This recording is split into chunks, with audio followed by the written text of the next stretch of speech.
వేదిక మీద ఉన్న పెద్దలందరికీ, మా పాత్రికేయ మిత్రులందరికీ, బ్రహ్మానందం గారి పుట్టినరోజు సందర్భంగా ఏదన్నా కానుక ఇచ్చేటంత గొప్పోలం కాదు, ఆయన కాళ్ళకు దండం తప్ప. గురుగారు, వేదిక మీద చాలామంది కింగ్స్ ఉన్నారు. రఘు రామకృష్ణరాజు, రఘు రామ కృష్ణ, ఎన్ని పేర్లు సారు, అంత రైమింగ్. అక్కడి నుంచి మొదలు పెడితే బుచ్చిక్కు బుచ్చిక్ అన్నయ్య, అసలు మీ టైమింగు మేము ఒక్క 5 పైసల వంతు కూడా తీసుకోలేకపోయినాం. ఎల్బి శ్రీరామ్ గారు అసలు ఆయన కామెడీ ఎత్తుకొని పోతుంటే ఆ కామెడీ అసలు మీ కాంబినేషన్ సార్. మేము మాకున్న బంధం ఏంటంటే మీతోనే. బ్రహ్మానందం గారు మా చేవెళ్ళలో ఒకసారి కనిపించింది అనమాట. ఒకసారి కాదు, ఎప్పటికి వారం వారం కనిపిస్తుండే. ఏం సార్ ఇక్కడ పోలీస్ స్టేషన్ పక్కన తిరుగుతున్నారు అంటే, ఆయన వాల్ పోస్టర్లు పోలీస్ స్టేషన్ గోడ మీదనే ఉంటుండే అనమాట. ఇప్పుడంటే సోషల్ మీడియాలో ట్రైలర్ చూసిపోతున్నాం, అప్పుడు వాల్ పోస్టర్లు చూసే పోతుండే. అక్కడ సార్ బొమ్మ ఉంటేనే, సార్ ఫోటో ఉంటేనే టాకీసులు ఉంటుంటాం మేము. ఏం లేకున్నా సరే సార్ బొమ్మ ఒకటి కనిపిస్తే అమ్మ నవ్వుకోవచ్చు అనిపోతుండే. సార్ మిమ్మల్ని బదలాం చేసిన 2-3 సార్లు నేను మా ఇంట్లో. మా పెళ్ళం అంటుండే, ఏం పోతావు సినిమాల్లో, మనమేమో వ్యవసాయ కుటుంబం, నువ్వు పోయి గన్ల చేరితే ఇప్పటికే పిల్లలు అయ్యారు, 3 పిల్లలు, 15 మంది పిల్లల్ని పెట్టుకొని చేను పని విడిచిపెట్టి నువ్వు సినిమాల్లో పోతాంటే, ఏదన్నా ఒక రోజు నాకు వస్తుంది అయల్లా బ్రహ్మానందం సార్ బయట వస్తే జనాలు ఫోటోలు దిగుతారు కదా, అట్లే నన్ను కూడా ఎగబడి దిగుతారే అని బదలాం చేసిన సార్. నిజంగా మీ అందరి ఆశీర్వాదం వల్ల ఫోటోలు అయితే దిగుతున్నారు. అయితే అసొంటి సార్ను మా ఇంటికి ఇన్వైట్ చేయాలనుకున్నా. ఒక ఇల్లు కొనుక్కున్న సార్ మీరు రావాలి అని అడిగేటంత ధైర్యం లేదు. మళ్ళా రచరవి నాలాంటి పిచ్చి రవులు చాలామంది ఉండొచ్చు, కానీ అడిగిన తమ్ముడు రచరవిని, తమ్మి వస్తాడా అంటే, ఎందుకు డార్లింగ్ నేను తోలుకొస్తా నీకు అన్నాడు గట్టిగా. నిజంగానే వట్టిగా నేను ఇగో ఏం లేదు సార్ నువ్వు కాళ్ళకు దండం పెట్టా అన్నాడు. అమ్మాయి రెమ్యునరేషన్ తీసుకునేటోళ్ళు కూడా కాళ్ళకు దండం అంటే ఇంత పవర్ ఉంటుందా? మరి వంగితే చాలు, తగ్గేదే లేదా కదా. తగ్గి ఉంటే ఎన్నో పనులు అవుతాయి. నిజంగానే తగ్గేదేలే అంటే అల్లు అర్జున్ కుదిరింది, నాకు కుదరదు కదా, తగ్గాలి. పెయ్యి కూడా తగ్గించిన, అందుకే మళ్ళా పాదాభివందనాలు సార్. అంటే తగ్గి ఉంటే పోయేదేమన్నది. ఏ కమెడియన్ అయినా ఎవరైనా సరే సినిమా నటులు బ్యాలెన్స్ తప్పుతుంటారు.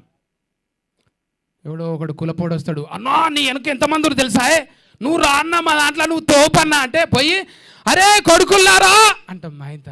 తర్వాత చూసుకుంటే అమ్మ ఎవరు లేడేంద్రా, ఏడు పోయినరా జిందాబాద్ అమ్మా, ఇట్లా అవుతుంటుంది. అంటే బ్యాలెన్స్ తప్పకుండా, కాంట్రవర్సీ లేకుండా అది గురువు గారికి ఒక్కరికే సాధ్యం. అది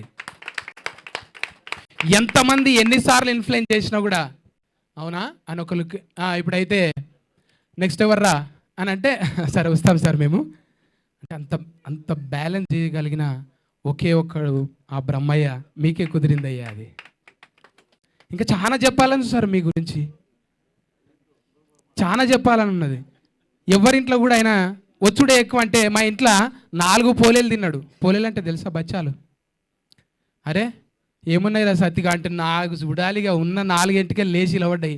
మా పోరలు నీకు అంత క్లోజా అంటే ఏమనుకున్నావురా అంటే, మేవాడా అని అంటుంటే వాళ్ళు బ్రహ్మానందం సార్ మనకు తెలుసు, మా ఇంట్లోకి వచ్చిండు. అబ్బా ఇక ఏ చుట్టాలు, అందరి చుట్టాలను మర్చిపోయారు, సార్ చుట్టే తిరుగుతున్నాడు. నేను దించొస్తా పోరలు. అరే నీ కొడుకులు ఇంత పొడవైన రారా అంటే, మరిగా సార్ బ్లెస్సింగ్ సార్. నిజంగా మా తప్పటడుగుల్ని సరి చేసుకోవడానికి మీరు ఒక సూత్రం సార్, మీరు ఒక సూత్రం. అది ఎంత పథ్యం ఉండాలంటే ఎల్లేదన్న గడవడంగానే లబలబలబ ఉరుకుడు అవుతున్నది. సార్ను చూసి నేర్చుకోవాలి. మాకు ఒక సూత్రాలు చెప్పారు సార్ మీరు, భగవంతుణ్ణి కిచెన్ లెవెల్కి తీసుకురాకుండే అని. ఎంత గొప్ప మాట సార్ అది. అంటే నేను అది తిన్నా, ఈడున్నా, ఆడ తానం చేయలే, శుభ్రంగా లేను అంటే, మనము తల్లితోని కూడా ఒక్కొక్కసారి మనం పరస్కం ఆడతాం. అమ్మ నేను దొంగ, నువ్వు పోలీస్, నాయనా నువ్వు అది, నేను ఇది అంటే పాత్రలు చేంజ్ చేసుకుంటుంటాం. కానీ మనం కొలిచే దేవుణ్ణి కూడా ఒక్కొక్కసారి అంటారు, ఉన్నావా అసలున్నావా ఉంటే కళ్ళు మోసుకున్నావా ఈ లోకం కుళ్ళు చూడకున్నావా అంటే ఆ పాటలు దేవుణ్ణే తిట్టినట్టు ఉంటాయి. మరి అప్పటి సోషల్ మీడియా లేదు, ఒక్కటి పొల్లు పోయినా ఇప్పుడు రేపు పొద్దుగాలు ఉంటారు చూడు, నోరు జారిన బిత్తిరి సత్తి వాయమ్మా అవి పెట్టలేక ఆ కామెంట్లు చూడలేక మనం బతికేదే అనలే కదా. మన బతుకులనే జోకులు ఉంటాయి, మన బతుకుల పాటలు ఉంటాయి, మన బతుకుల ఎన్నో పరాశకాలు ఉంటాయి. ఒట్టి పరాశకానికే పరాయి దేశం పోయినట్టు ఫీల్ అవుతుంటారు. అవన్నీ దయచేసి చేయొద్దు. ఈ కెమెరాల సాక్షిగా అడుగుతున్నానండి. పొరపాటున ఎమోషనల్గా కొన్ని మాట్లాడుతుంటాం అంటే అమ్మ మీద పరాశకం అన్నట్టే.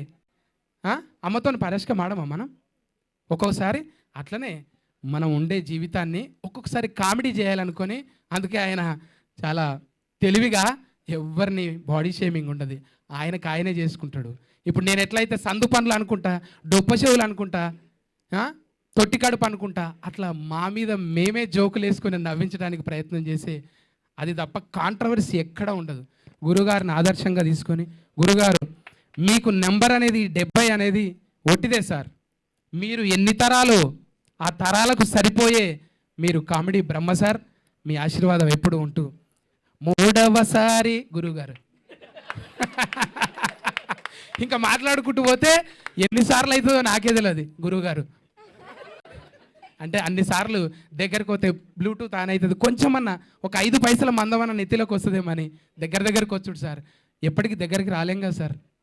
Thank you sir. రఘుబాబు అన్నయ్య, అట్లనే ప్రగతి గారు, చాలామంది ఉన్నారు. మీ పేర్లు సార్.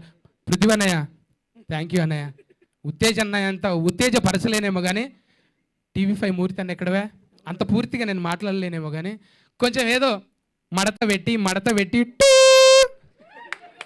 థ్యాంక్ యూ గురుగారు, థ్యాంక్ యూ. లాస్ట్ సార్ ఇది ఒక్కసారి.